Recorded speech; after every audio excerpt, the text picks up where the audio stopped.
नमस्कार दोस्तों, स्वागत है आप सभी का आज के इस नए वीडियो में। दोस्तों, आज की इस वीडियो में हम लोग उत्तर प्रदेश होमगार्ड भर्ती परीक्षा 2026 के लिए कुछ टॉप 50 ऐसे एमसीक्यूज लेकर आए हैं दोस्तों, जो आपके इस एग्जाम के लिए बहुत ही ज़्यादा महत्वपूर्ण होने वाले हैं। तो चलिए साथियों, आज की इस क्लास को शुरू करते हैं। बिना देर के हुए क्लास में तक बन रहिएगा और चैनल पर नए हैं तो सब्सक्राइब करना बिल्कुल ना भूलें। दोस्तों, हर एक क्वेश्चन आपके इस एग्जाम के लिए बहुत ज़्यादा इंपॉर्टेंट है। जैसा कि क्वेश्चन नंबर फर्स्ट है आपका कि स्वच्छ सर्वेक्षण 2025 में प्रथम स्थान किस शहर को मिला। तो राइट आंसर इसका ऑप्शन नंबर ए इंदौर को मिला था। ठीक है, इंदौर को मिला था। क्वेश्चन क्या है कि स्वच्छ सर्वेक्षण 2025 में प्रथम स्थान किस शहर को मिला। तो इंदौर को मिला था। राइट आंसर है इसका option number A.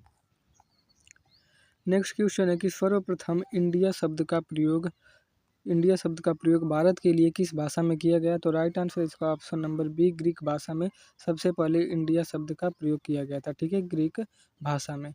Next question है कि इंडियन स्टैंडर्ड टाइम, ठीक है, बहुत ज़्यादा इंपॉर्टेंट क्वेश्चन है। बीपीएससी में पूछा गया है कि इंडियन स्टैंडर्ड टाइम और ग्रीनविच मीन टाइम में कितने का अंतर होता है। तो राइट आंसर इसका ऑप्शन नंबर सी 5 घंटे 30 मिनट का अंतर होता है। ठीक है, यानी 5.5 घंटे का लगभग अंतर होता है। नेक्स्ट है कि राष्ट्रीय युवा दिवस किस दिन मनाया जाता है। तो ऑप्शन नंबर इसका सी राइट आंसर है। राष्ट्रीय युवा दिवस कब मनाया जाता है। तो 12 जनवरी को मनाया जाता है राष्ट्रीय युवा दिवस। ठीक है, और इसके 3 दिन बाद कौन सा दिवस यानी कि 15 जनवरी कौन सा दिवस मनाया जाता है। तो भारतीय थल सेना दिवस मनाया जाता है। ठीक है, आर्मी डे। नेक्स्ट है कि भारत की प्रथम महिला राष्ट्रपति कौन है। तो राइट आंसर इसका option number A Pratibha Devi Singh Patil Bharat की प्रथम महिला राष्ट्रपति थी। वर्तमान में भारत की राष्ट्रपति कौन है। तो द्रौपदी मुर्मू है। नेक्स्ट है कि भारत की प्रथम महिला प्रधानमंत्री कौन है। तो भारत की प्रथम महिला प्रधानमंत्री हैं इंदिरा गांधी। ऑप्शन सी इसका राइट आंसर है इंदिरा गांधी। नेक्स्ट है कि विश्व खाद्य दिवस कब मनाया जाता है। तो विश्व खाद्य दिवस मनाया जाता है, इसका राइट आंसर आपको बताना है कमेंट बॉक्स में। ठीक है, आप यदि आपको पता होगा तो आप बताइएगा, नहीं तो मैं मेंशन कर दूंगा कमेंट में। ठीक है, विश्व खाद्य दिवस कब मनाया जाता है। नेक्स्ट है कि वर्तमान समय में भारत के उपराष्ट्रपति कौन है। तो वर्तमान समय में भारत के उपराष्ट्रपति कौन है। तो जगदीप धनखड़ थे। उनके बाद उन्होंने इस्तीफा दे दिया अपने पद से। तो उसके बाद कौन बने थे। तो राधा कृष्णन बने थे। ठीक है, नेक्स्ट है कि सुभाष चंद्र बोस ने किस सेना का गठन किया। तो सुभाष चंद्र बोस ने किया था आज़ाद हिंद फौज का गठन। ऑप्शन इसका ए राइट आंसर हो जाएगा। सुभाष चंद्र बोस ने आज़ाद हिंद फौज नामक सेना का गठन किया था। नेक्स्ट क्वेश्चन है कि किस राज्य में रक्षाबंधन दिवस को वृक्ष सुरक्षा दिवस के रूप में मनाया जाता है। तो बिहार में मनाया जाता है। ऑप्शन नंबर इसका डी राइट आंसर हो जाएगा। बिहार में दोस्तों रक्षाबंधन दिवस को वृक्ष सुरक्षा दिवस के दिन को मनाया जाता है। ठीक है, वृक्ष सुरक्षा दिवस के रूप में। नेक्स्ट है कि दुधवा राष्ट्रीय उद्यान किस जिले में स्थित है। तो दुधवा राष्ट्रीय उद्यान जो है वह उत्तर प्रदेश के लखीमपुर खीरी में स्थित है। ठीक है, उत्तर प्रदेश के लखीमपुर खीरी में स्थित है। ऑप्शन इसका ए राइट आंसर है। नेक्स्ट है कि विटामिन ए का रासायनिक नाम क्या है। तो विटामिन ए का रासायनिक नाम होता है रेटिनॉल। ठीक है, ऑप्शन नंबर इसका सी राइट आंसर हो जाएगा। विटामिन ए का रासायनिक नाम रेटिनॉल है। नेक्स्ट क्वेश्चन है कि सेफ्टी रेजर का आविष्कार किसने किया। तो सेफ्टी रेजर का आविष्कार जिलेट ने किया था। ऑप्शन नंबर इसका सी करेक्ट आंसर हो जाएगा। किसने किया था। तो जिलेट ने। ऑप्शन सी राइट आंसर है। नेक्स्ट क्वेश्चन है कि दोने की सोडा का रासायनिक सूत्र क्या है। तो दोने की सोडा का रासायनिक सूत्र होता है Na2CO3 10H2O। ऑप्शन सी इसका राइट आंसर है। Na2CO3 10H2O है दोने की सोडा का रासायनिक सूत्र है। अगला क्वेश्चन है कि कास्टिक सोडा का रासायनिक सूत्र क्या है। तो कास्टिक सोडा का रासायनिक सूत्र है NaOH यानी कि सोडियम हाइड्रोक्साइड इसे कहा जाता है। नेक्स्ट है कि हाइड्रोजन की खोज किसके द्वारा की गई थी। तो हाइड्रोजन की खोज किसके द्वारा की गई थी। तो कैवेंडिश के द्वारा की गई थी। ऑप्शन बी इसका राइट आंसर है कैवेंडिश के द्वारा। नेक्स्ट है कि निम्नलिखित में से सबसे छोटी कोशिका है। तो निम्नलिखित में से सबसे छोटी का माइकोप्लाज्मा नामक जीव की होती है। ऑप्शन इसका ए राइट आंसर हो जाएगा। सबसे छोटी कोशिका माइकोप्लाज्मा नामक जीव की। और सबसे बड़ी कोशिका शुतुरमुर्ग पक्षी के अंडे की होती है। नेक्स्ट है कि परमाणु के नाभिक में कौन से कण होते हैं। तो परमाणु के नाभिक में होते हैं प्रोटॉन और न्यूट्रॉन और इलेक्ट्रॉन। जो एक कण होता है वो क्या करता है। तो नाभिक के बाहर चारों तरफ चक्कर लगाता है।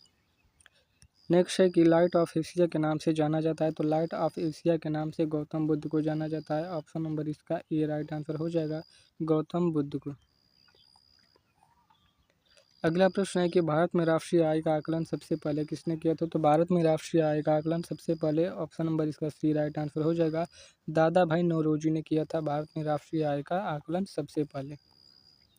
नेक्स्ट है कि उत्तर प्रदेश में कुल कितने मंडल हैं। तो उत्तर प्रदेश में कुल कितने मंडल हैं। तो 18 मंडल हैं उत्तर प्रदेश में। ठीक है, अगला प्रश्न है कि उत्तर प्रदेश की स्थापना कब हुई थी? तो उत्तर प्रदेश की स्थापना हुई थी 24 जनवरी 1950 को। राइट आंसर इसका ऑप्शन नंबर सी, 24 जनवरी 1950 को उत्तर प्रदेश की स्थापना हुई थी। तभी से 24 जनवरी को मनाया जाता है उत्तर प्रदेश दिवस। नेक्स्ट है कि उत्तर प्रदेश का पूर्व नाम क्या था? तो उत्तर प्रदेश का पूर्व नाम संयुक्त प्रांत था। अगला क्वेश्चन है कि उत्तर प्रदेश के राजकीय पशु क्या है? तो बारहसिंगा हिरण क्या है उत्तर प्रदेश का राजकीय पशु है। नेक्स्ट क्वेश्चन है कि उत्तर प्रदेश का उच्च न्यायालय कहाँ स्थित है? तो उत्तर प्रदेश का उच्च न्यायालय प्रयागराज में स्थित है। राइट आंसर है इसका प्रयागराज। नेक्स्ट है कि उत्तर प्रदेश का राजकीय खेल क्या है? तो हॉकी उत्तर प्रदेश का राजकीय खेल। नेक्स्ट है आगरा शहर की स्थापना किसने की थी? तो आगरा शहर की स्थापना किसने की थी? सिकंदर लोदी ने आगरा शहर की स्थापना करी थी। अगला प्रश्न है कि इंग्लैंड के पहले प्रधानमंत्री कौन थे? तो इंग्लैंड के पहले प्रधानमंत्री थे रॉबर्ट वालपोल। ऑप्शन नंबर इसका सी राइट आंसर हो जाएगा। रॉबर्ट वालपोल इंग्लैंड के पहले प्रधानमंत्री थे। नेक्स्ट है कि 1857 के विद्रोह के समय भारत का गवर्नर जनरल कौन था? तो 1857 के विद्रोह के समय जो भारत के गवर्नर जनरल थे वो लॉर्ड कैनिंग थे। ऑप्शन सी इसका राइट आंसर हो जाएगा लॉर्ड कैनिंग। और 1857 का विद्रोह कहाँ से शुरू हुआ था? तो उत्तर प्रदेश के मेरठ से शुरू हुआ था। ठीक है, ये भी क्वेश्चन पूछता है कहाँ से शुरू हुआ था, सबसे पहले तो मेरठ से। नेक्स्ट है कि रानी लक्ष्मीबाई का मूल नाम क्या था? तो रानी लक्ष्मीबाई का मूल नाम था मणिकर्णिका। ऑप्शन इसका ए राइट आंसर हो जाएगा मणिकर्णिका रानी लक्ष्मीबाई का मूल नाम था। नेक्स्ट है कि 27 दिसंबर 1911 में पहली बार जनगण मन कहाँ पर गाई गई थी? तो कोलकाता में गाई गई थी। ठीक है, पहली बार जनगण मन कहाँ गाया गया था? तो कोलकाता में। कब गाया गया था? तो 27 दिसंबर 1911 में गाया गया था। ठीक है, और जनगण मन के रचयिता कौन है? तो वह है रविंद्रनाथ टैगोर। ठीक है। नेक्स्ट है कि गोदान किसकी रचना है? तो इसका राइट आंसर है ऑप्शन नंबर ए, गोदान रचना है मुंशी प्रेमचंद की। ठीक है, गबन गोदान वरदान ये तीन जो इनकी रचनाएं वह मुख्य हैं जो कि एग्जाम में पूछी जाती हैं अक्सर। गबन गोदान और वरदान जो कि मुंशी प्रेमचंद की रचनाएं हैं। नेक्स्ट है कि किस विदेशी यात्री ने भारत का दौरा सबसे पहले किया था? तो ऑप्शन नंबर इसका बी राइट आंसर हो जाएगा। मेगास्थनीज ने सबसे पहले भारत का दौरा किया था। नेक्स्ट है कि शून्य की खोज किसने की? तो शून्य की खोज आर्यभट्ट ने की थी। ऑप्शन नंबर इसका बी राइट आंसर हो जाएगा। शून्य की खोज आर्यभट्ट ने करी थी।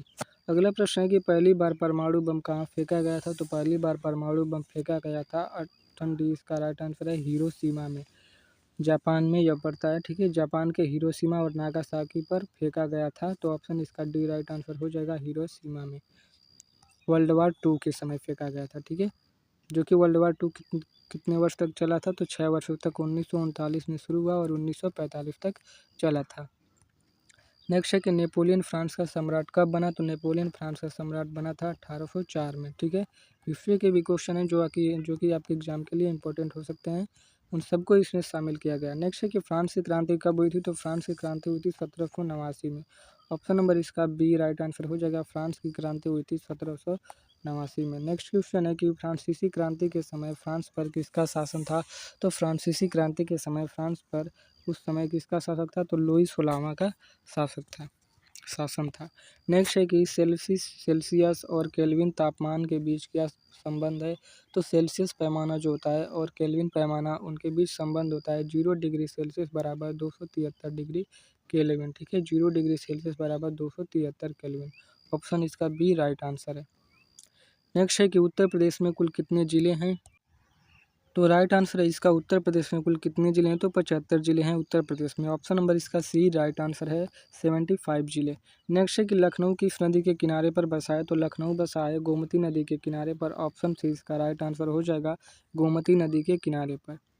अगला प्रश्न है कि भारत में किस राज्य को चावल का कटोरा कहा जाता है? तो भारत में आंध्र प्रदेश को कहा जाता है चावल का कटोरा। ऑप्शन बी इसका राइट आंसर हो जाएगा। भारत में चावल का कटोरा आंध्र प्रदेश को कहा जाता है। अगला प्रश्न है कि द्वितीय विश्व युद्ध की शुरुआत किस वर्ष हुई थी? तो द्वितीय विश्व युद्ध की शुरुआत हुई थी वर्ष 1939 में।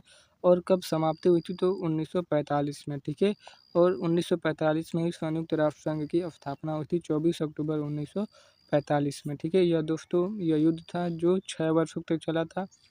और इसमें कितने देशों ने भाग लिया था? तो 37 देशों ने भाग लिया था। नेक्स्ट है कि अमेरिका को किसने खोजा? तो अमेरिका की खोज किसने की? तो कोलंबस ने अमेरिका की खोज करी थी। ऑप्शन नंबर इसका बी राइट आंसर हो जाएगा। अमेरिका की खोज कोलंबस ने की थी। क्रिस्टोफर कोलंबस ने। और भारत की खोज किसने की थी, तो वास्को डी गामा ने। नेक्स्ट है कि दांडी मार्च किस वर्ष हुआ, तो दांडी मार्च हुआ था वर्ष 1930 में, ठीक है। 12 मार्च 1930 में दांडी मार्च शुरू हुआ था। कौन शुरू किए थे, तो गांधी जी ने शुरू किया था। नेक्स्ट है कि अशोक किस वंश का शासक था, तो अशोक जो है वह मौर्य वंश के शासक थे, ठीक है। ऑप्शन बी इसका राइट आंसर हो जाएगा, मौर्य वंश के शासक थे। नेक्स्ट है कि पानीपत का पहला युद्ध कब हुआ, तो पानीपत का पहला युद्ध 1526 में हुआ था, ठीक है। द्वितीय युद्ध कब हुआ था पानीपत का, तो 1556 में हुआ था। और तृतीय युद्ध कब हुआ था, तो 1761 में हुआ था पानीपत का। नेक्स्ट है कि सबसे लंबी तटरेखा वाला राज्य कौन सा है, तो इसका राइट आंसर है ऑप्शन डी, गुजरात सबसे लंबी तटरेखा वाला राज्य है। अगला प्रश्न है कि थार मरुस्थल स्थित है, तो थार मरुस्थल राजस्थान में स्थित है। ऑप्शन सी इसका राइट आंसर है, राजस्थान में। मिलते हैं दोस्तों किसी और वीडियो में, तब तक के लिए जय हिंद, वंदे मातरम।